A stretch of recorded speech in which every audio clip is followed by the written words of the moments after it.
안녕하십니까. 네. 반갑습니다. 이제 요약집이죠. 요약과정 들어가죠. 진행하기 전에 우리 처음 하시는 분 혹시 계세요? 요약과정부터? 그 처음 하시는 분들은 어떻게 공부를 하시냐면 일단은 우리가 5, 6월 과정이 핵심 요약이에요. 요약이라는 게 뭐죠? 네? 이게 이제 요자인데 여성이 이렇게 허리를 이렇게 하고 있는 모습이에요. 네? 여성이 이렇게 계집 요자가 들어가죠. 근데 허리를 이렇게 쥐고 있는 모습인데 이 허리라는 게 뭐죠? 사람의 허리가 가장 중요하다는 뜻이잖아요.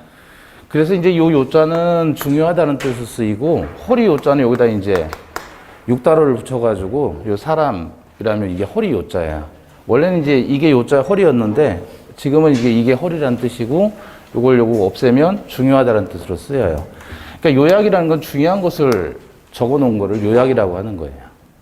이해 되시죠? 그러면 이제 구체적으로 요약 과정 들어가는데 우리 처음 한다 내지는 뭐 오랜만에 공부를 다시 시작한다 옛날에 했는데 그러면 그런 경우에는 어떻게 하시냐면 예를 들어서 요약 과정에서 우리가 이중매매를 공부를 했단 말이에요. 근데 처음 듣는 분들은 당연히 못 알아들을 수 있잖아요. 그죠? 네. 기존에 11월이나 또는 1월부터 시작을 하신 분들은 이제 11월 과정, 기초이론, 1, 2월 과정, 3, 4월 과정 다 지났단 말이에요. 그죠? 그런 분들은 이제 개념을 잡을 수는 있어요. 그러니까 충분히 따라갈 수 있는데 처음 하시는 분들은 이해가 안 간단 말이에요. 그러면 이해 안 가는 부분을 3, 4월 과정으로 동영상으로 보셔야 돼요. 아시겠죠? 자칫하면 요약 과정이라고 해가지고 이해가 없이 덮어놓고 암기한다라는 식으로 가시면 안 돼요. 그러니까 줄기를 잡아야 되니까 그 줄기를 잡으면 5, 6월 과정에서 이중매매 다뤘는데 난 도저히 이해가 안 간다 그러면 3, 4월 과정. 그래도 들어보고 여기도 이중매매 부분이 있을 거 아니에요? 요것도 이해가 안 간다 그러면 1, 2월 과정에서 그것만 보시면 돼요. 요렇게 해서 모자른 부분을 보충해 나가시자. 물론 이제 기존의 공부를 쭉 따라오신 분들도 기억이 안 날 수 있잖아요. 그죠? 그런 경우에는 다시 앞부분에 가서 해당 부분을 보충을 하자는 거예요. 그리고 스스로 교과서를 봐가지고 이해가 된다 그러면 교과서를 봐서 이해가 된다 그러면 교과서로 떼우시면 되는 거고 이해되셨어요? 도저히 안 된다 그러시면 다시 강의를 들으셔야 되고 공부하는 방법은 여러 가지가 있어요. 스스로 교과서를 막 여러 번 보는 방법도 있고 아니면 나는 도대체 책이 눈에 들어오질 않는다 그러면 강의만 주구장창 들으시는 분들도 있어요. 그래서 어떤 경우가 있었냐면 실제로 그 컴퓨터 부팅을 못하는, 이 키지를 못하는 사람이 있었단 말이에요. 과거에 20대인데 이 친구가 초등학교를 중퇴를 했어요. 좀 나쁜 짓을 많이 했나 봐요. 그러다 이제 마음 잡고 공부를 하려고 왔는데 도대체 한글만 읽었지 뜻을 모르는 거예요. 그러니까 책을 못 읽어요. 그래서 이 친구는 어떻게 했냐면 강의만 주구장창 들은 거예요. 똑같은 강의를. 그래서 계속 강의만 듣고 그걸 한 20번을 들었다는 거예요. 같은 강의를. 그러니까 대단한 노력이잖아요. 우수한 점수로 합격을 했어요.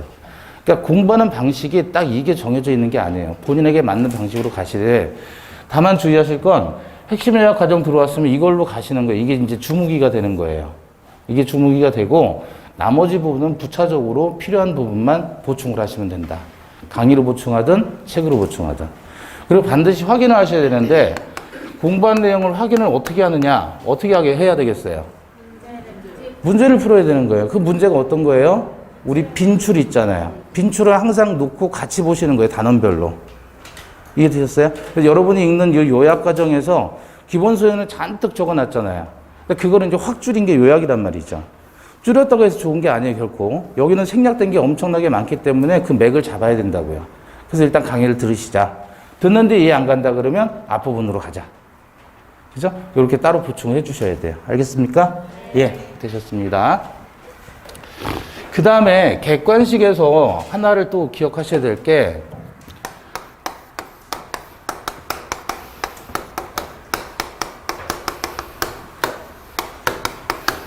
뭐라고 적었죠?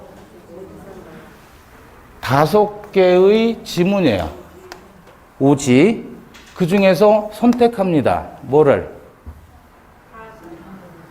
선택해요? 5개의 가지가 있는데 5개 지문이 있는데 그 중에서 선택하는 거예요. 우리 시험은 뭘 선택해요? 이 다가 뭐예요? 많을 다라고 생각하지만 많다라는 뜻도 있고 더 낫다 라는 뜻도 있어요. 네? 너보단 내가 좀 나아. 그런 의미의 낫다. 그런 뜻도 있어요. 그러니까 많은 걸 선택하는 게 아니라 가장 나은 걸 선택하라는 거예요. 그러면 1번 지문, 2번 지문, 3번 지문, 4번 지문, 5번 지문이 있더란 말이에요. 그럼 여러분들은 대다수 어떻게 생각하시냐면 다음 중 옳은 것은 그러면 틀리고 옳다. 이렇게 생각한단 말이에요. 예? 이해되셨어요? 그런데 우리가 일반적으로 혼자 공부할 때는 X, O가 분명해지질 않잖아요. 공부할 때. 중요한 건 뭐냐면 이것도 있는 거예요. 세모. 다른 거에 대해서, 다른 거에 비해서 얘는 O도 될 수도 있고 X도 될 수 있는 가능성이 있는 거예요. 이런 걸 잡아내야 돼요. 이런 걸. 그래서 가장 나은 걸 선택하는 것이지 무조건 옳은 거 그러면 얘는 다 옳고 얘는 다 틀리다 그렇게 생각하시면 안 된단 말이에요. 예? 와닿지가 않죠? 예를 들어서 다음 중 유효인 법률행위를 찾아라 이렇게 했단 말이에요. 유효인 거 찾아라 그랬어요. 1번 미성년자 법률행위, 2번 그 다음에 통정허위 표시, 3번 뭐라고 할까요? 무효인거, 사회질서 위반.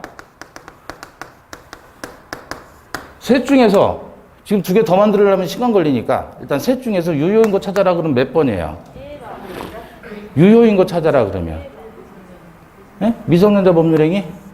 얘는 취소할 수 있는 법률행위잖아요. 그럼 취소하기 전까지는 유효인 거죠. 자, 근데 만약에 4번에서 비진입 표시 이렇게 나왔다. 그럼 답은 뭐가 되는 거예요? 요 3개 중에서 유효인 거 찾아라 그러면 1번이 되지만 4개 중에서 유효인 거 찾아라 그러면 몇 번이 되는 거예요? 4번이 되는 거예요. 비진입 표시는 원칙이 유효고 예외 무효잖아요. 그럼 얘가 답에 가까운 거란 말이에요. 무슨 뜻인지 이해되셨죠? 그러니까 무조건 모든 지문이 OX로 분할되는 것은 아니다. 경우에 따라서 얘가 들어가면 얘는 원칙이 유효, 예외, 무효니까 얘가 답이 되는 것이고 만약에 얘가 없다라고 했을 때 셋 중에서 가장 유효의 근사치로 가는 건 1번이다 그거예요. 그렇게 답이 바뀔 수가 있는 거예요. 전달이 돼요? 예. 그런 연습을 하시자. 자, 그럼 요약과정 들어갑니다. 몇 페이지예요? 3페이지 보시면 자, 거기 제1절 그래서 권리 변동의 모습 이렇게 나오죠. 네. 권리 변동이라는 거에 얼굴이 어떻게 생겼느냐 이거예요. 형태가. 그죠? 그럼 여기 봐봐요. 자, 얘가 집을 샀어요. 집 샀다. 얘는 집 팔았다. 네? 집 샀어요. 얘는 집 팔았고. 그죠? 이걸 권리 변동이라고 하는 거예요. 집 샀다. 그럼 집에 대한 소유권을 뭐 했죠, 얘가? 취득했죠. 그죠? 집에 대한 소유권이 없다가 발생한 거잖아요? 발생한 거예요. 그럼 얘는 집 팔았죠? 그럼 집에 대한 소유권이 어떻게 됐죠? 상실됐잖아요, 상실. 다시 말해 집에 대한 소유권이 없어져 버렸죠? 집주인이 어떻게 됐어요? 바뀌었잖아요. 그것을 합쳐서 뭐라고 한다? 권리 변동 그래요. 권리 변동. 권리가 가만히 있는 게 아니라 바뀌더란 말이에요. 주인이. 그랬을 때 권리 변동은 권리의 발생, 변경, 소멸을 얘기하는 거예요. 다른 말로 권리의 득, 실, 변경. 요거를 뭐라 그래요? 권리 변동 그래요. 이해되시죠? 자, 그럼 거기 보면 권리 변동의 모습이라 그랬어요. 권리 변동의 모습이니까 양가로 1번은 권리의 뭐죠? 발생. 2번은 변경. 3번은 소멸이잖아요. 그걸 합쳐서 뭐라 그래요? 권리 변동이라고 한단 말이에요. 그죠? 예. 네. 자, 그 중에서 어디를 본다 우리는? 권리 변경은 지우자. 권리 변경은 지워요. 지우라는 건 그냥 X 확 칠하는 거예요. X 확 칠하는 거. 안 보자. 이거예요. 안 보자. 귀찮으니까. 그죠? 그리고 권리 소멸도 지우자. 그럼 이제 뭐만 보는 거예요, 이제? 발생. 요것만 보시면 되는 거예요. 발생. 자, 권리가 생겨요. 양거래 1번 3페이지 양거래 1번 권리가 발생하죠. 발생하는데 요거 다른 말로 권리에 뭐라 그래요? 취득이라고 하죠. 취득. 형태는 몇 개로 나눕니까? 두 개. 뭐와 뭐? 원시 취득과 승계 취득으로 나누죠. 그럼 원시 취득은 원래 시작부터 취득하는 거예요. 최초 취득이에요. 최초 취득. 승계는 승계를 뒤집으면 뭐예요? 계승이죠. 넘겨받아 취득하는 것을 승계 취득이라고 한다. 그리고 원시 취득과 승계 취득은 구별할 수 있겠죠. 최초로 취득하는 게 원시 취득이에요. 최초로. 원시인이 무슨 뜻이에요? 최초의 인류잖아요. 없다가 새로 생기는 최초. 그게 원시 취득이에요. 자, 어떤 거라면 건물의 신축 있죠. 요거 원시 취득이에요. 없다가 건물을 짓게 되면 새로 발생을 했잖아요. 그죠? 이런 형태의 취득을 원시 취득이라고 한다. 그 다음에 245조 이하의 법률 규정에 따른 소유권 취득으로서 우리 물권법에서 공부하잖아요. 무주물 선점, 유실물 습득, 매장물 발견, 부화, 보나, 가공 취득, 시효선의 취득. 뭐라고요? 아니, 지금 제가 한 거. 무주물 선점, 유실물 습득, 매장물 발견, 부화, 보나, 가공 취득, 시효선의 취득. 요거는 물권법 가면 다 공부하는 거죠. 그런 것들을 전부 묶어가지고 뭐라고 하자? 원시 취득. 자, 승계 취득은 어떻게 나눠요? 넘겨받는 취득으로서 이전하는 형태의 승계와 설정하는 형태의 승계가 나오잖아요. 그죠? 그러면 이전하는 형태의 승계는 넘어가는 거예요. 근데 설정하는 형태의 승계는 권능이 갔다가 다시 되돌아오는 형태가 설정하는 형태의 승계입니다. 예컨대 설정적 승계 보면 소유권의 지상권, 저당권 등의 제한물권 설정 그런단 말이에요. 그럼 이건 설정 승계가 되는 겁니다. 이해되시나요? 그래서 설정 승계는 말 그대로 설정이 들어가는 거예요. 전세권 설정, 저당권 설정, 지상권 설정 이렇게 설정 들어가면 전부 설정 승계. 근데 저당권의 이전, 지상권의 이전 이렇게 들어가면 이전적 승계라고 하는 거예요. 자, 이전 승계는 다시 뭐와 뭘로 나눕니까? 특정 승계와 포괄하는 형태의 승계예요. 특정이라는 말이 무슨 뜻이에요? 특별히 그걸로 정해놨다는 거죠. 포크로 콕 찍어서 넘겨주는 형태 특정 승계. 포크로 꼭 찍을 수가 없어요. 물건을 승계시켜주는데 찍지 못하고 지분으로 넘겨받아요. 예컨대 A라는 사람이 사망을 했어요. 그런데 B, C라는 상속인이 있어요. 그럼 사망한 사람은 뭐라고 표현해요? 피 흘리면서 사망했으니까 피상속인인데 이 사람이 사망을 하게 되면 얘가 가지고 있는 모든 재산은 자식들에게 넘어가잖아요. 승계되지요? 이전하는 형태로 승계돼요? 설정하는 형태로 승계돼요? 이전하는 형태로 승계되죠. 왜냐하면 갑이 소유권을 가지고 있다. 사용, 수익, 처분할 수 있는 권능이 있단 말이에요. 근데 얘가 사용, 수익 권능을 을에게 넘겨줘요. 그럼 얘는 소유자 아니면서 사용하고 수익할 수 있어요. 그게 바로 지상권이다 예컨대. 그러면 갑이 소유권을 가지고 있었는데 얘가 지상권을 얘한테 설정을 해주면 사용 수익과 관련해서는 얘가 권능을 취득하는 거예요. 근데 기간이 만료되면 사용 기간이 만료되면 다시 이게 돌아가잖아요. 그래서 설정적 승계는 주었다가 다시 돌아가는 형태의 승계가 설정 승계인데 이전적 승계는 얘가 이전해 주면 다시 돌아오는 게 아니라 완전히 얘한테 넘어가는 거란 말이에요. 이해되셔요? 자, 그러면 사람이 사망해서 상속인이 그 상속 재산을 넘겨받았을 때는 이전적 승계예요? 설정적 승계예요? 이전적 승계죠. 넘어갔다가 다시 되돌아오는 게 아니잖아요. 사망한 사람인데. 그러니까 얘는 무슨 승계다? 이전하는 형태의 승계인데 그럼 B하고 C가 A라는 사람으로부터 상속받는 재산은 뭐냐 이거죠. 예? 얘가 아파트도 있고 토지도 있고 주식도 있고 예금도 있어요. 어떤 걸 받느냐 말이에요, 애들이. 전부 다 받는 거예요. 전부 다 받는데 뭔가를 찍을 수가 없죠. 그 전체에 대해서 얘가 뭐예요? 지분의 형태로서 포괄적으로 넘겨받는다는 거예요. 언제? 사망 시에. 그래서 얘 2분의 1 받고 얘 2분의 1 받는 거예요. 전체에 대한 2분의 1로 가는 거예요. 그러니까 얘는 특정할 수가 있는 거 없는 거 특정할 수가 없다는 말이에요. 그럼 우리가 이제 심화 과정에서 뭘 공부했냐면 특정 승계가 아닌 이런 포괄 승계의 경우에는 상속인들이 피상속인의 재산을 상속, 취득하는 형태는 피상속인 사망 시에 발생한다. 등기해야 등기 요하지 않는단 말이야. 등기할 필요가 없다는 거예요. 사망 시에 자동으로 넘어가는 겁니다.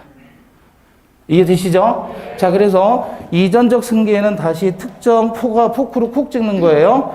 그러면 요거는 특정 승계니까 당연히 콕 찍었으니까 법률행위에 따른 물권 변동으로서 186조 등기를 요한다. 그런데 포괄 승계의 경우에는 등기를 요하지 않는다. 포괄적으로 넘어가니까 대표적인 게 뭐란 말이에요? 상속.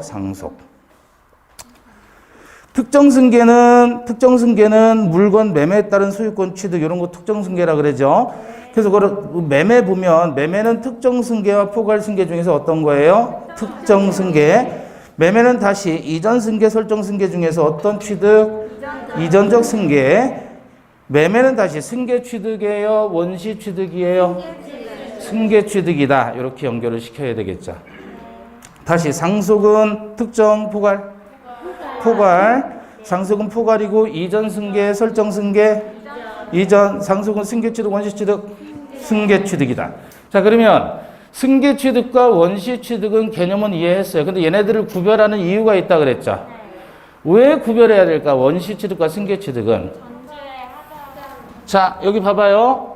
갑 소유 부동산의 저당권이 있었다.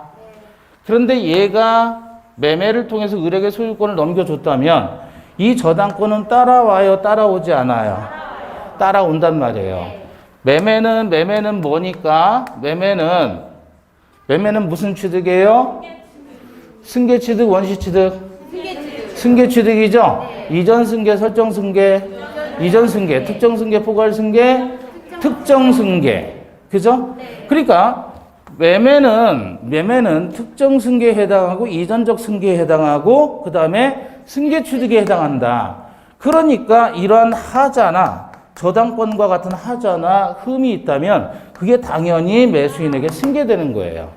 그래서 승계 취득이에요. 다시 말하면 전 소유주의 권리에 하자나 제한이 있다면 승계 취득하면 그 하자나 제한은 그대로 승계인에게 승계된다. 그거예요. 이해되셨어요? 근데 원시 취득은 하자가 승계된다, 승계되지 않는다? 승계되지 않는다. 그래서 문제를 만들면 다음 중 전주의 권리의 제한이나 하자가 후주에게 승계되는 경우에 해당하지 않는 거를 골라라. 이렇게 만들 수 있죠. 그럼 후주에게 승계되지 않는 거 뭘 찾으라는 거예요? 원시 취득 찾으라는 거예요. 아시겠죠? 자, 메타지문 보면 건물 신축, 시효 취득, 무주물 선점으로 인한 소유권 취득은 무슨 취득? 그렇죠. 넘겨보십니다. 자, 4페이지 가보시면 2절. 여기 봐봐요. 지금 이 사람이 집을 팔았고 이 사람이 집을 샀지요. 집주인이 바뀌었죠. 이걸 뭐라 그래요? 권리 변동이라고 했죠. 왜 권리가 변동했을까요? 이것 때문에 그런 거 아니에요? 그죠? 얘 때문에 이렇게 된 거 아니에요? 얘 입장에서는 취득했고 얘 입장에서는 상실했고 여러분이 보는 입장에서 소유자가 바뀌었잖아요. 이 전 과정을 우리는 권리 변동이라고 했고 권리 변동은 왜 발생하느냐? 그 원인이 뭐예요? 매매라는 거예요. 그런데 상속을 통해서도 권리가 변동될 수 있나요? 그러니까 얘가 사망함으로써 자식이 상속을 받게 되면 그래도 이렇게 권리가 변동되는 거 아니에요. 그러니까 결국은 권리 변동의 원인은 크게 매매나 상속 등이 있다는 말이에요. 그럼 얘네들을 권리 변동에 뭐라 그런다고요? 원인이라고 한다는 거예요. 그래서 제2절이 뭐예요? 권리 변동의 원인이다. 자, 우리 기초 심화 하면서 쭉 과정 오면서 법률 행위에 대해서 많이 설명을 드렸어요. 그죠? 자, 결국은 여기 보세요. 법률 사실이라는 게 있고 법률 요건이라는 게 있고 법률 효과라는 게 있는데 법률에서 말하는 효과는 바로 권리의 변동이라고 하는 거예요. 여기 이해되죠? 자, 그럼 권리 변동한다는 게 바로 법률 효과인데 왜 권리가 변동하느냐? 뭐 때문에? 필요한 조건을 갖추었기 때문에 권리가 변동하는 거예요. 그 필요한 조건은 예컨대 매매가 될 수도 있고 예컨대 상속이 될 수도 있더라. 그러면 매매가 되려면 이 필요한 조건을 갖추기 위해서는 뭐가 들어가야 되냐면 그 안에 사실들이 요구돼요. 사실들이 있어야 돼요. 다시 말하면 매매라는 법률 행위가 되려면, 법률 요건을 갖추려면 청약의 의사표시 플러스 승낙의 의사표시가 합치돼야 되는 사실이 필요한 거고, 상속이라고 하는 요 요건이 충족이 되려면 일단은 피상속인이 어떻게 돼요? 사망해야 되는 사실이 있어야 되는 거예요. 그러면 이렇게 권리가 변동하더란 말이죠. 그래서 이런 식으로 의사표시가 들어가서 권리가 변동하는 것을 우리는 법률 행위라고 하는 거고, 의사표시가 들어가지 않았는데도 권리가 변동하는 것을 법률의 규정이라고 한다. 그래서 법률 행위라는 것은 결과적으로 요건인데, 뭐가 들어가 있는 요건이다? 의사표시를 사실로 하는 필요 조건을 우리는 법률 행위라고 한다. 쉽게 말하면 법률 행위는 의사표시 있는 요건이에요. 법률의 규정은 의사표시가 없는 요건이고, 그럼 뭐 법률의 규정하고 법률 행위하고 뭐가 다르다는 거예요? 얘는 의사표시 있고 얘는 의사표시 없고. 그럼 법률 행위란 뭐냐? 의사표시 하는 거예요. 의사표시를 하는 거라고요. 의사표시. 의사표시는 뭔데요? 개인의 생각을 겉으로 드러내는 거잖아요. 그걸 의사표시라고 하는 거예요. 쉽게 말하면 사인한다라고 생각하시면 돼요. 사인한다라는 말은 예컨대 카드로 긁은 다음에 전표에 사인하잖아요. 그럼 무슨 뜻이에요? 그 금액을 지급하겠다는 의사를 사인이라는 형태로 표시해준다. 그러니까 그와 같은 의사표시, 즉 사인하는 거, 사인하는 법률 요건을 우리는 법률 행위라고 하는 겁니다. 그래서 권리 변동의 원인 보시니까 요걸 이해하시려면 이제 법률 사실, 법률 요건, 법률 효과라는 형태로 이해하셔야 되고, 그 법률 사실에는 법률 요건을 구성하는 개개의 사실들을 법률 사실이라고 하죠. 그런 사실들이 필요해 모여서 만들어진 원인을 법률 요건이라고 해요. 필요한 조건. 요건을 갖추게 되면 거기에 따라서 효과가 발생하는데 그게 바로 권리 변동이다.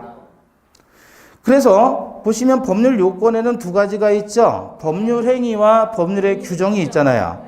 그래서 법률 행위를 통해서 법률 효과, 오른쪽 보시면 재산권 이전의 청구권, 대금 지급 청구권이 발생하는데, 법률 규정에 따라서 법률 효과가 발생을 예컨대 부당이득 반환 청구권, 손해배상 청구권 등이 발생을 한단 말이에요. 자, 이렇게 권리가 발생하는 거는 같은 모습인데 중간이 달라요. 법률 행위는 의혹한 대로 법률 효과가 발생하는 데 반해서 법률의 규정, 예컨대 상속 같은 경우죠. 법률 효과가 당사자의 의사와는 관계없이 법률 규정에 의해서 부여받습니다. 아까도 우리 얘기했듯이 여기 봐봐요. 상속의 경우라면 자기들의 의사와 상관없이 법률 규정에 따라서 권리를 취득하는 데 반해서 매매라고 하는 것은 자기들이 청약과 승낙의 의사표시의 합치를 통해서 권리가 변동하잖아요. 그러니까 자기들이 원한 대로 권리 효과가, 법률 효과가 발생하는 게 법률 행위고, 당사자가 원하지 않았는데도 법이 정해놓은 대로 효과가 발생하는 것을 법률의 규정이라고 한다. 아시겠죠? 네. 자, 그래서 결국은 법률 행위란 의사표시를 하는 법률 요건을 법률 행위라고 한다. 자, 그런데 보니까 법률 행위는 이제 그 결과적으로 의혹한 대로 효과가 발생한다는 거잖아요. 자, 그런데 그 밑에 보시니까 준법률행위 그랬어요. 준법률행위. 실판 보세요. 준법률행위에서 이 준자가 무슨 준이에요? 준. 에? 준. 무슨 준이에요, 이게? 에? 몰라요? 여기 횃불이고 횃불 위에 새가 있는 거예요, 이렇게 새. 세추자. 그리고 물수자가 들어가요. 그래서 이거 준한다라는 뜻이에요. 준한다. 준한다라는 것은 뭐냐면 이 강물이 있는데 새가 이렇게 날아가는 거예요. 이쪽으로. 새가 날아가는데 이 날아가는 게 일정하게 날아간다는 거예요. 일정하게. 예? 예를 들어서 여기 다른 새가 있더란 말이에요. 다른 새가 날아가요. 이렇게. 그래서 새가 이게 날아가는데 얘에 비추어서 얘도 얘한테 준한다라는 말은 얘도 똑같이 얘에 준해서 똑같이 쫓아간다는 얘기예요. 그래서 준한다라는 말은 어떠한 현상에 대해서 동일하게 하겠다라는 뜻이에요. 그걸 준한다라고 표현해요. 그러면 준 법률행위다 그러면 법률행위에 준해서 법률행위는 아니지만 법률행위에 준해서 법률행위처럼 취급하겠다는 걸 준한다라고 표현하는 거예요. 큰애가 있고 둘째가 있어요. 큰 놈이 있고 둘째 놈이 있는데 두 놈이 똑같아요? 달라요? 다르죠? 근데 큰애한테 하듯이 작은애한테도 용돈을 주면 똑같이 줘야 될 거 아니에요? 그죠? 사실은 둘째가 더 이뻐요. 제 마음은. 왜냐면 어제 이 새끼 큰 놈이 문자 한 번 안 했어요. 어버이날인데 이 새끼 죽여버려야지 아주. 그 문자 하는데 손가락이 부러져요. 그거를 안 해 그냥. 그죠? 큰 놈은 아는데 작은 놈은 했단 말이에요. 그러면 제 입장에서는 둘 다 똑같은 놈이죠? 다르죠. 나쁜 놈이고 좋은 놈이에요. 둘째는 좋은 놈, 큰애는 나쁜 놈. 기집애인데 이 새끼가 문자도 안 했어요. 나쁜 놈이죠. 그렇지만 차별하면 돼요, 안 돼요?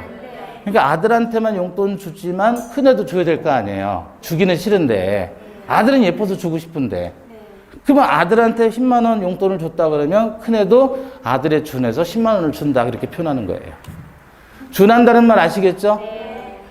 사실은 새끼들 둘 있는데 다 틀린 놈들이에요. 저는 둘째만 이쁘지 큰애는 아주 죽여버리고 싶어요. 그래도 새끼잖아요. 그죠? 이게 큰애도 둘째 준한다고 얘기를 하는 거예요. 네? 다른데 같이 취급하겠다. 그걸 준한다라고 표현하는 거예요. 다시 말하면 준법률행위는 법률행위이다 아니다? 아닌데 법률행위처럼 준해서 취급하겠다. 자, 그럼 어떤 게 있냐면 준법률행위는 거기에 가로 열고 뭐라 그랬어요? 법률행위는 의혹한 대로 효과가 발생한다 그랬잖아요. 근데 준법률행위는 법률행위 아니죠? 그러니까 행위자의 의사와 관계없이 법률 규정에 따라서 효과가 발생한다라고 얘기를 하는 게 준법률행위예요. 그럼 다른 거잖아요. 자, 다시. 법률행위는 의혹한 대로 효과 발생한다면서요. 법률의 규정은 당사자가 의혹하든 말든 효과가 발생하는 거예요. 법이 정해서. 그죠? 그럼 얘는 얘하고 같은 거 다른 거? 다른 거죠? 다른 건데도 얘에 준해서 보겠다는 거예요. 그게 어떤 거냐면 그 밑에 의사의 통지, 관념의 통지라고 하는 겁니다. 두 가지만 기억하시면 돼요. 의사의 통지, 관념의 통지는 법률행위이다, 법률행위 아니다? 아니다. 그런데 법률행위처럼 하겠다. 그럼 어떤 게 있냐면 최고라는 말이 들어가면 전부 의사의 통지예요. 그래서 무권들에 의해서 추인 여부에 대한 확답의 최고. 제3자를 위한 계약 수익 여부의 확답의 최고. 채무 이행의 최고. 해지권 행사 여부의 최고. 매매 일방 이야기에서 매매 완결 여부의 확답의 최고. 그러니까 최고만 들어가면 전부 얘는 의사의 통지라고 하는 거예요. 그 다음에 관념의 통지는 말 그대로 통지 들어가면 그냥 다 관념의 통지예요.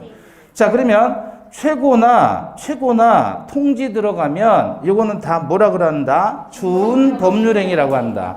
법률행위이다 아니다? 아닌데 법률행위에 준해서 쓰겠다는 겁니다. 이해되시나요? 자, 그 정도 보시면 돼요. 그 다음에 오른쪽에 기출문제 나와 있는데 이건 뒤에 것까지 같이 보셔야 돼요. 다시 어디로 가시냐면 이제 9페이지로 가십니다. 9페이지. 자, 우리 법률행위가 뭐라고 했죠? 의사표시가 있는 법률 요건 이렇게 생각하시라 그랬잖아요. 의사표시하는 거. 근데 거라고 하지 말고 요건이라고 풀어주자.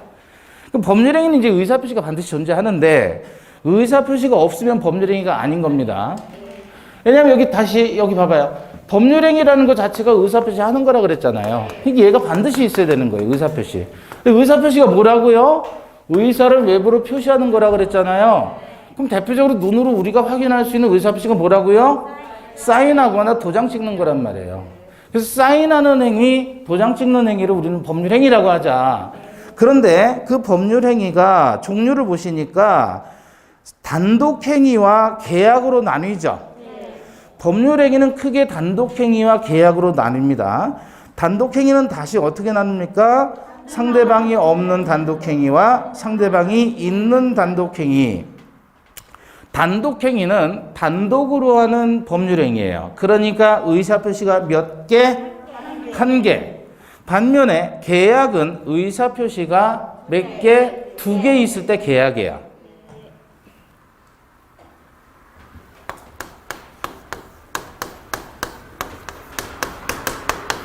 이렇게 계약이라고 하잖아요. 이 계약. 예? 약이 뭐예요, 약? 맺을 약자라 그랬죠. 맺을 약. 요거는 개. 무슨 개예요? 맺을 개예요. 맺을 개. 둘 다 맺다라는 뜻이에요. 예? 계약은 두 사람이 서로 약속을 맺는 것을 얘기하는 겁니다. 그러니까 계약을 한다. 그런 말은 의사표시가 몇 개라는 거예요? 두 개라는 거예요. 두 개. 그거를 계약이라고 해요. 계약. 이게 칼도자잖아요. 칼도자. 그리고 이게 부표부거든요. 그게 뭐냐면 옛날에 아주 옛날에 갑골문수들 시절에 이렇게 동그란 거를 두 개를 툭 잘라요. 그래서 반씩 가지고 있는 거예요. 예? 그다음 오랜 세월이 지나서 형제인지 얼굴이 바뀌었잖아요. 형제인지 모른단 말이에요. 그러면 요걸 가지고 딱 맞춰서 합이 맞으면 요게 형제라는 증거가 되는 거예요. 그걸 부표라고 하는 거예요. 증거. 그래서 칼로 자른다는 거예요. 이렇게 표시해 놓고. 그래서 이걸 맺는다, 맺은다, 맺는 개, 맺을 개라고 하고 이걸 맺을 약이라고 해서 계약이라는 것은 결국 두 사람이 맺는 거예요. 약속하는 걸 뭐라 그래요? 계약. 그러니까 글자 그대로 계약은 두 사람이 합의를 하는 걸 계약이라고 하는데 따라서 의사표시가 몇 개 들어간다? 두 개가 들어가는 거예요. 다시 말하면 한 사람만 도장 찍어도 권리 의무가 발생하는 것을 단독행위, 두 사람이 각자 도장 찍어야 권리와 의무가 발생하는 것을 계약. 아시겠죠? 자, 법률행위는 그래서 뭐와 뭘로 나눈다? 단독행위와 계약으로 나눈다. 단독행위는 의사표시가 몇 개? 한 개. 계약은 의사표시 몇 개? 두 개. 자, 그러면 어쨌든 단독행위도 계약도 다 의사표시가 있는 것이니까 법률행위라고 하는데 그러한 단독행위도 다시 상대방이 있는 단독행위와 상대방 없는 단독행위가 나오죠. 그래서 상대방 있는 단독행위 우리 암기했죠? 앞을 잡아서 동, 철, 상, 추, 면, 해, 취 들어가죠. 그래서 동의의 동, 철의 철, 상계의 상, 추인의 추, 채무 면제의 면, 동철이가 상추 먹으면 해지, 취. 해하고 우취요. 이렇게 암기했었어요. 그런데 거기에 또 들어간 게 뭐냐면 숙권행위도 상대방이 있는 단독행위고 공유 지분의 포기나 취득 시효 이익의 포기도 상대방이 있는 단독행위다. 그래서 추가한 겁니다. 이거 암기해야 돼요? 안 해야 돼요? 해야 되는 거예요. 그래서 앞을 다 딴 겁니다. 동철이가 상추 먹으면 해하고 우치요. 일단 그거는 기억하시고 상대방 없는 단독행위, 유언, 유증, 재단법인의 설립행위 이거는 상대방 없다라고 표현해요. 근데 동의, 철회, 상계, 추인 이런 것들은 상대방이 있다라고 표현해요. 그럼 상대방 있고 없고를 왜 나눌까 이거예요. 왜 나눌까? 상대방 없는 단독행위는 상대방이 없으니까 의사표시가 효력을 발생하려면 상대방에게 도달이 요구되지 않습니다. 근데 상대방이 있는 단독행위는 예컨대 해제는 상대방이 있는 단독행위죠? 그럼 해제의 의사표시를 해서 해제가 되려면 그 해제의 의사표시가 상대방에게 뭐 해야 돼요? 도달해야 된다 그래요. 그래서 문제를 낼 때는 다음 중 상대방 없는 단독행위인 것은 또는 상대방이 있는 단독행위가 아닌 것은 이렇게 문제를 낼 수 있겠죠. 아니면 이렇게도 문제를 낼 수 있죠. 다음 중 의사표시가 상대방에게 도달을 이유하지 않는 법률행위는 그럼 뭘 찾으라는 거야? 도달을 이유하지 않는 법률행위. 상대방 없는 단독행위를 찾아라 그거죠. 또 이렇게도 낼 수 있죠. 다음 중 그 법률행위가 다른 것 하나는 그래서 단독행위 4개 넣고 계약을 하나 넣고 그러면 계약을 찾으면 되는 거야. 그래서 주의하실 거는 뭐냐면 계약에서 의사표시 2개 있는 게 합의 해제 그러잖아요. 합의 해제. 합의 해제 주의하시고 자 칠판 보시죠.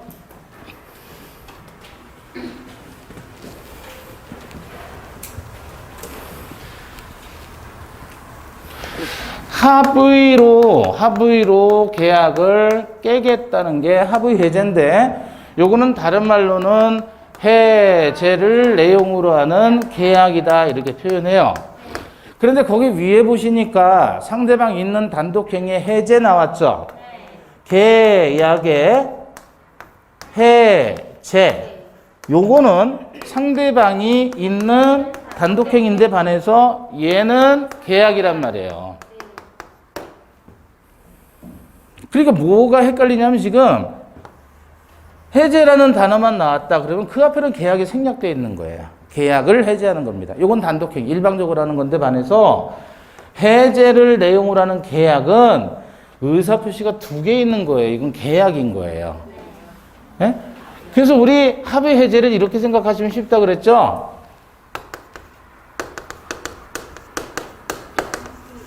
협의 이혼. 네? 임자, 우리 얼마나 같이 살았지? 20년 됐을까요? 그래? 그럼 우리 옆집하고 바꿀까? 좋아요. 그 옆집하고 바꿔요. 그게 뭐죠? 협의로 이혼하는 거잖아요. 그거 합의해제라고 하는 거예요, 이걸. 계약 해제하고는 달라요. 얘는 채무 불이행했기 때문에 일방적으로 계약을 깨겠다라고 하는 거예요. 이건 쉽게 말하면 부부관계에서 이걸로 생각하시면 돼요. 이혼 청구권. 네? 아, 남편이든 아내든 바람 폈단 말이에요. 정조 의무 위반했죠? 채무 불이행이에요. 그럼 계약 깨겠다. 혼인 계약 깨겠다. 라고 하는 게 이혼 청구라는 말이에요. 요거는 그런 거와 상관없이 우리 협의로 하자. 협의로 계약을 깨자. 우리 그만하자. 이제 계약 그만하자. 오케이, 좋아. 라고 하면 이게 해제 계약이에요. 해제 계약. 이 2개 구별하셔야 되겠죠? 그래서 대책을 세우잔 말이에요. 계약을 해제한다. 해제를 내용으로 하는 계약. 해제 계약이 뭐라고요? 다시. 해제 계약이 뭐라고요? 해제를 내용으로 하는 계약. 이걸 다른 말로 합의로 깨자. 합의 해제. 계약 해제는 요건 생략하면 되는 거예요. 해제나 해지는 계약에 국한해서만 적용되는 것이니까 요건 생략하면 돼요. 그냥 해제 나왔다 그러면 계약 해제인 거예요. 계약을 해제한다라는 뜻이에요. 아시겠죠? 2개 구별할 수 있겠죠? 그 다음에 계약에서 2번째 매매 후 일방 예약 나왔죠? 일방 들어가니까 마치 단독행위라는 뜻으로 오인하기가 쉬운데 이거는 예약 완결권을 한쪽만 가지고 있을 때는 일방 예약이고 예약 완결권을 양쪽으로 가지고 있을 때는 쌍방 예약이라고 하는 거예요. 근데 예약 자체가 미리 하는 계약이에요. 일방 예약이라도 예약 완결권을 일방, 한쪽에서만 가지고 있기 때문에 일방이라고 표현하는 것이지 예약이니까 얘도 계약이다. 근데 요거하고 헷갈리는 게 단독행위를 우리는 일방행위라고 한단 말이에요. 단독행위를. 일방행위 그래요. 한쪽 방향에서. 의사표시가 한쪽 방향에서 이루어지니까 단독행위는 일방행위라고 표현하는 거예요. 그럼 계약은 무슨 방? 쌍방행위가 되는 거예요. 그거하고 매매 일방예약하고 말이 비슷하니까 섞이시면 안 된다. 다시 단독행위는 무슨 행위? 일방행위. 계약은 쌍방행위. 그렇게 달리 불리는데 매매 후 일방 예약은 단독행위가 아니라 뭐예요? 계약이다. 아시겠죠? 자, 요거는 이제 가장 기본적인 분류니까 그럼 여기에 나와 있는 게 전부 다 뭐란 말이에요? 법률 행위다 그 얘기예요. 법률 행위. 의사표시 있는 법률 요건. 자, 그 다음에 2번째로 중요한 부분이 의무 부담 행위와 처분 행위라는 내용이에요. 칠판 보시죠?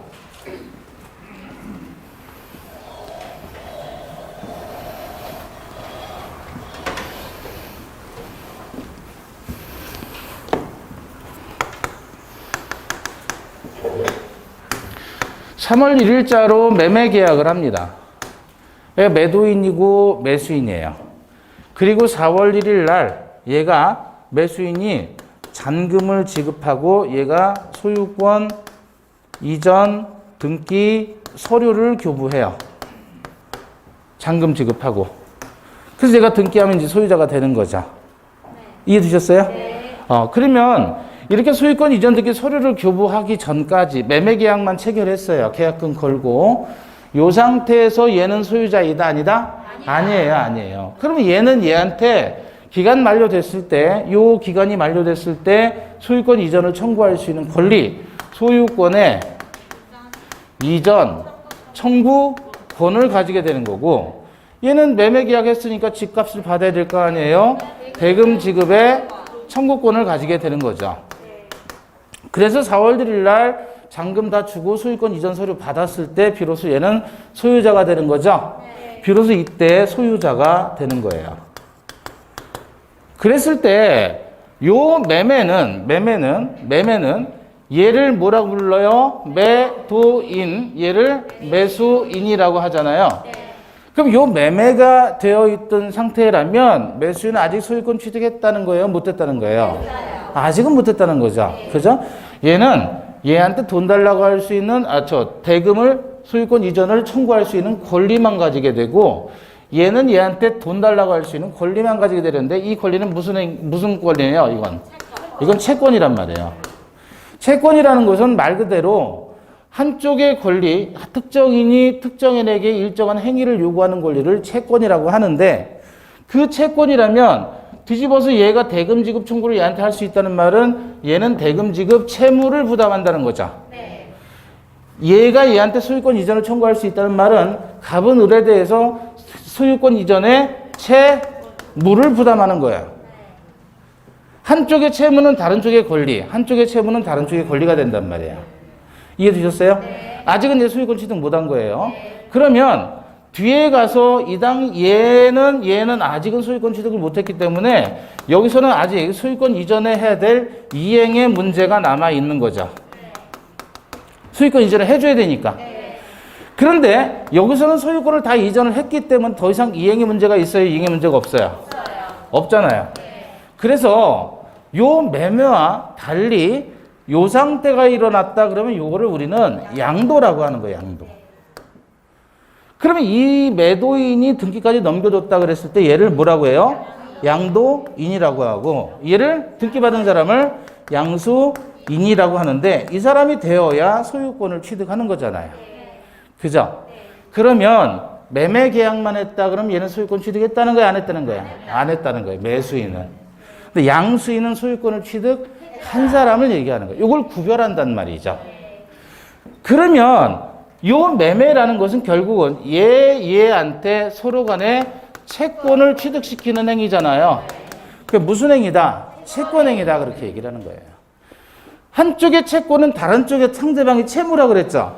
그래서 채무, 의무를 뭐 하는 거예요? 부담하는 행위다. 뭐가? 매매가. 매매를 했다는 말은 서로 간에 의무를 부담하겠다는 약속인 거예요. 그 약속을 여기서 이행을 해버린 거죠. 그걸 양도라고 하는 거예요. 양도. 그러면 드디어 얘는 소유권을 취득했네요. 그럼 소유권을 취득했다. 소유권은 무슨 권? 물권. 그래서 이걸 물권행위라고 해요. 뭐 하는 거? 이렇게 양도하는 것을. 그러면 양도를 했으면 완전히 소유권이 이전된 거 아니에요. 더 이상 이행 문제가 있어요? 없어요? 이행의 문제가 없더란 말이에요. 그래서 이것을 처분행위라고 표현하는 거예요. 그래서 부담행위와 처분행위가 있다. 부담행위는 이행의 문제가 남아있어요. 이게 다 준 거 아니에요. 얘는 잔금 줘야 되고 저쪽은 소유권 이전을 해줘야 될 이행의 문제가 남아있지만, 물권행위 내지는 처분행위를 했을 땐 더 이상 이행의 문제가 남아있지 않더란 말이죠. 구별하실 수 있겠어요? 자, 그런데 부담행위, 이거는 의무 측면에서, 채권행위는 권리 측면에서. 권리 측면에서는 물권행위, 의무 측면에서는 처분행위라고 하는 게 뭐냐? 이거란 말이에요. 양도. 이것도 법률행위인 거예요. 그래서 이걸 물권행위라고 표현하고 이걸 채권행위라고 표현하는 거예요. 그럼 채권행위는 어떤 게 있느냐? 말 그대로 채권 채무를 발생시키는 행위를 채권행위라고 하는데, 그 채권행위는 계약법에 나와 있는 게 전부 채권행위예요. 계약법에 있는 거. 뭐예요? 증여, 교환, 매매, 임대차 다 채권행위예요. 그럼 어떤 게 물권행위냐 이거죠. 이건 물권행위라고 했죠. 양도하는 게. 그럼 어떤 게 물권행위냐면 물권법에 있는 게 다 물권행위예요. 저당권의 설정, 지상권의 설정, 전세권의 설정, 저당권의 설정 다 물권행위. 소유권의 이전도 물권행위지만 설정행위도 물권행위에 해당하는 거예요. 그 물권행위는 의무 측면에서 뭐라고 한다고요? 처분행위다. 처분행위다. 자, 이게 중요한데 이거를 왜 구별을 해야 되냐면 쉽게 말하면 매매를 원인으로 소유권이 이전되잖아요. 매매를 원인으로 소유권이 이전되는데 채권행위 원인으로 물권행위가 이루어지는 거란 말이에요. 그래서 우리 민법은 물권법이 2편, 3편이 채권법이 되는 거예요. 근데 어쨌든 매매했다는 말은 약속했다는 거고 양도했다는 말은 그 약속을 이행한 거를 얘기하는 거예요. 그럼 이 두 개를 왜 구별하냐면 이거는 처분 권한이 없어도 가능합니다. 타인의 권리의 매매, 증여, 교환, 임대차 등등등이 다 유효하단 말이에요. 타인의 권리의 매매를 했어도 그 매매 계약은 뭐란 말이에요? 유효. 근데 타인의 권리의 전세권 설정, 지상권 설정, 또 소유권의 이전 이거는 무효예요. 타인의 권리라면. 그래서 구별하는 겁니다. 이해되셔요? 예, 구별하십니다. 거기 보시면 자, 9페이지 의무부담행위와 처분행위 나와 있는데 의무부담행위 이건 의무 측면에서 권리 측면에서는 무슨 행위? 채권행위. 채권 채무 발생을 목적으로 하는 법률행위다. 어떤 게 있느냐? 매매, 예약, 분양, 계약, 교환, 임대차. 계약법에 나와 있는 거 전부 채권행위예요. 왜? 계약법은 채권법의 일부예요. 그러니까 채권법에 있는 것은 전부 채권행위다. 특징 보시면 발생한 채권 채무에 관해서 나중에 이행의 문제를 남기자. 행위자에게 처분의 권한이나 능력이 없어도 뭐란 말이에요? 유효. 그래서 넘겨보시니까 관련 조문에서 569조에서 타인의 권리의 매매 그랬죠. 이거 옆에다 가로로 빼시고 화살표 빼시고 뭐라고 써야 돼요? 유효. 자, 처분행위입니다. 보시면 권리를 종국적으로 변동시킬 것을 목적으로 하는 법률행위인데 그게 뭐냐? 물권행위. 소유권 양도 물권행위고 제한물권 설정도 물권행위다. 준물권행위 그럼 물권행위는 아닌데 물권행위 준해서 보겠다는 거죠? 어떤 거냐면 채권 양도 채무 면제예요. 왜? 채권 양도나 채무 면제는요. 의사표시만으로 이행의 문제가 남아있질 않게 돼요. 돈 안 갚아도 돼? 라고 하면 끝난 거예요. 그냥 채무 면제했단 말이에요. 그죠? 이행의 문제가 남지 않죠. 근데 얘는 채권과 채무 문제잖아요. 채권 채무를 발생하는 것은 채권행위라고 하는데 얘는 채권행위인 것 같으면서도 이행의 문제가 남지 않기 때문에 물권행위에 준해서 보겠다는 거예요. 그래서 물권행위와 준물권행위 합쳐서 뭐라고 하자? 처분행위다. 특징 보시면 권리 변동을 직접 일으키고 이행의 문제를 남기지 않습니다. 의무 부담 행위와는 달리 행위자에게 처분 권한이나 능력이 있어야 유효하고 저당권 설정 행위는 무슨 행위? 처분행위. 그래서 처분의 권리 또는 권한을 가진 자만이 저당권을 설정할 수 있다. 자, 다시 정리하면 채권행위, 물권행위는 여기 다시 봐봐요. 타인의 권리의 매매는 유효, 무효? 유효. 타인의 권리의 매매는 유효. 타인의 권리의 임대차 계약은 유효. 다 채권행위니까. 타인의 권리의 매매, 증여, 교환, 임대차는 다 유효란 말이에요. 근데 타인의 권리의 전세권 설정은 무효. 타인 권리의 저당권 설정은 무효. 물권행위는 처분 권한이 있어야 되니까 얘는 처분 권한 없어도 얼마든지 유효하더란 말이에요. 요것 때문에 구별하는 거예요. 전달됐어요? 네. 타인의 권리의 매매는 유효. 타인의 권리의 저당권 설정은 무효. 아시겠죠? 네. 자, 그 다음에 보시니까 그 판례 나와 있는 거는 넘어가시고 안 보셔도 돼요. 판례는 지워버립니다. 출연행위와 비출연행위 지웁니다. 주된행위, 종된행위 지웁니다. 요식행위, 불요식행위 지웁니다. 됐죠? 네. 좋습니다. 예. 법률행위 요건 갑니다. 양가로 3번 법률행위 요건. 법률행위가 되기 위해서 필요한 조건이에요. 자, 그런데 우리 아까도 봤죠? 법률 사실, 법률 요건, 법률 효과. 권리 변동이 법률 효과라고 그랬고 권리 변동의 원인이 법률 요건이라고 했죠. 근데 계속 요건이에요, 요건. 근데 근데 여기는 또 뭐예요? 이제 법률행위의 요건이에요. 근데 그 요건이 두 가지가 있네요. 뭐가 있어요? 성립 요건과 효력 요건으로 나누게 됩니다. 넘겨보시고, 그러면 성립 요건과 효력 요건에서 일반적으로 필요한 성립 요건. 그래서 일반 성립 요건은 세 가지. 당사자, 목적, 의사 표시. 일반적으로 모든 법률에 들어가는 효력 요건은 당사자가 권리 능력이 있고 의사 능력이 있고 행위 능력을 가져야 되고, 법률행위 목적이 확정되고 가능하고 적법하고 사회적 타당성을 가져야 되고, 의사표시가 일치하고 하자가 없어야 된다. 이게 일반 성립 요건과 일반 효력 요건입니다. 그래서 우리 이건 다들 알고 계시리라 믿습니다. 1, 2월, 11월, 12월 계속 요거 했어요. 자, 그 다음에 특별한 요건에서, 특별 효력 요건에서 특별 성립 요건, 요식행위에서 일정한 방식 지우시고요. 필요 없고요. 특별 효력 요건에서 대리행위에 있어서 대리권이 존재해야 된다. 정지조건부 법률행위에서 조건이 성취해야 된다. 시기부 법률행위에서 기한이 도래해야 된다. 그죠? 요거는 우리 민법 총칙의 목차 그대로 가는 거잖아요. 조건과 기한. 그 다음에 토지거래 허가구역 내의 토지거래 계약에 관한 관할관청에 허가가 있어야 된다. 효력 요건. 학교 법인의 기본재산 처분에 있어서 관할관청에 허가가 있어야 된다. 이것도 효력 요건인데, 여러분 학교가 망할 수도 있나요? 쉽게 말하면 대학교가 망할 수도 있어요. 네. 그래서 예컨대 예전에 대학교 부도난 적이 있었죠. 네. 어느 대학교? 예전에 서울에 있는 대학이 부도났었잖아요. 그래서 이전했어요. 경기도 쪽으로. 당국대학교. 심각한 문제죠. 대학이 부도난다는 건. 그래서 학교 법인이 자기가 가지고 있는 학교 법인의 기본재산 처분하는 거는 함부로 해서는 안 되는 거예요. 부도날 수 있으니까. 그래서 어디에서? 교육청의 허가를 받아야 되는 거예요. 거기 봐봐요. 그래서 학교 법인의 기본재산 처분에 있어서 관할관청의 허가가 있어야 된다.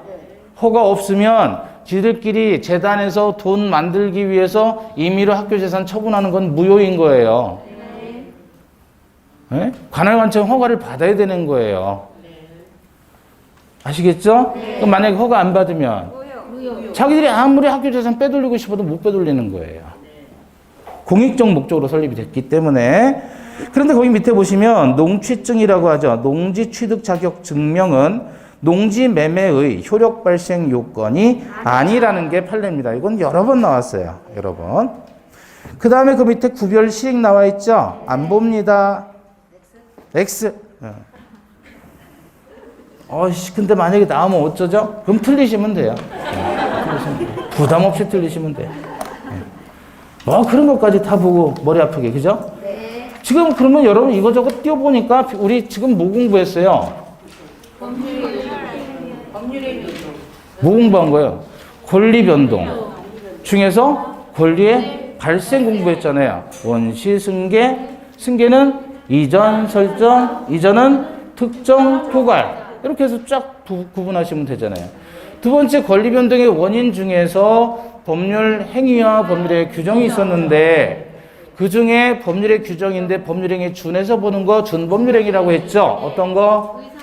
의사의 통지나 관념의 통지. 의사의 통지는 최고, 관념의 통지는 통지. 이런 것들은 의사표시이다 아니다? 아닌데 의사표시처럼 법률행위에 준해서 보겠다. 준법률행위. 그죠? 그 다음 법률행위 종류에서 뭐 봤어요? 단독행위와 계약. 단독행위는 상대방 있는 없는 단독행위. 구별하는 실익은 도달이 필요하다 필요하지 않다. 그죠? 그 다음에 또 뭐 봤어요? 부담행위와 처분행위를 봤다. 부담행위와 처분행위. 그게 이제 핵심인 거예요. 아시겠죠? 잠시 쉬었다가 보겠습니다.